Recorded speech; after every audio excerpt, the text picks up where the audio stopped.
السلام عليكم. في فيديو النهاردة هنعمل كيكة شوكولاتة غير أي كيكة شوكولاتة تدوها قبل كده. بسيطة وسهلة جدا ومن غير مضرب ولا فرن، وهقول لكم ازاي تطلع أنجح من كيكة الفرن. كيكة شوكولاتة خفيفة تحت والصوص اللي عليها كريمي وحلو، بجد مظبوطة. يلا نبدأ بالمقادير. كل المكونات هتلاقوها موجودة في صندوق الوصف وبالكميات. أول خطوة هجمع كل المكونات الجافة في طبق واحد. هحتاج كوبايتين دقيق ورشة ملح ومعلقتين صغيرين بيكنج باودر وربع معلقة صغيرة بيكنج صودا أو بيكربوناتو وتلت كوباية كاكاو خام، ويكون نوع كاكاو كويس. كل ما الكاكاو يكون كويس الكيكة بتطلع طعمها حلو. وبقلب كل المكونات دي مع بعض، وبجمع المكونات السائلة مع بعض. هحتاج بيضة بدرجة حرارة الغرفة وتلات أرباع كوباية سكر. هو كده سكرها بيبقى معقول، وإذا كنتم عايزينها مسكرة قوي فبتضيفوا كوباية سكر. وسكر من المكونات الجافة بس بنضيفه مع المكونات السائلة علشان يدوب.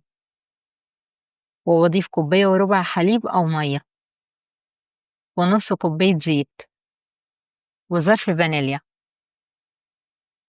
وبقلب كل المكونات دي مع بعض. ممكن تضربوهم في الخلاط أو بالمضرب، أو تعملوها زيي، هي ما بتاخدش وقت.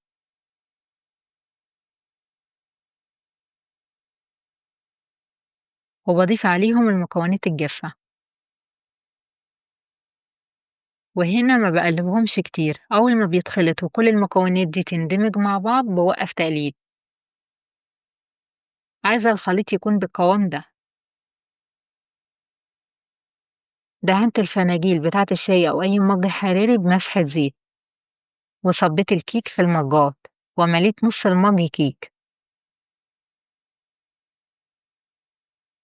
وكنت مسخنة في الحلة مية ورصيت الفناجيل في الحلة. المية بتكون واصلة لنص الفناجيل مش أكتر علشان ما تدخلش جوه الفناجيل وهي بتستوي.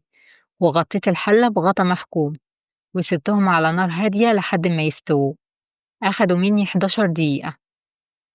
وعرفت ازاي ان هم استووا لما بحط فيهم عود أسنان في أكتر من مكان ويطلع نضيف. بس انبهرت من النتيجة، اتنفخت قوي والكيكة طالعة فيها الطراوة علشانها استوت على البخار. بجد هايلة.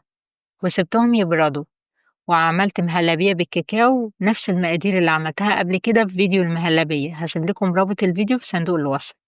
وشلت الزيادات اللي فوق المج، وسقيت المجات دي كلها بنص كوباية حليب، وصبيت المهلبية والقشطة فوق الكيكة، وزوقتهم بسبرينكلز. طعمهم حلو قوي والصوص اللي عليهم كريمي والميكس كله على بعضه حلو. وبالهنا والشفا لكل اللي هيجربهم. وإذا حبيتم الفيديو بتاع النهاردة بتمنى تعملوا لايك، وإذا كنتم لسه ما اشتركتوش في قناتي اشتركوا.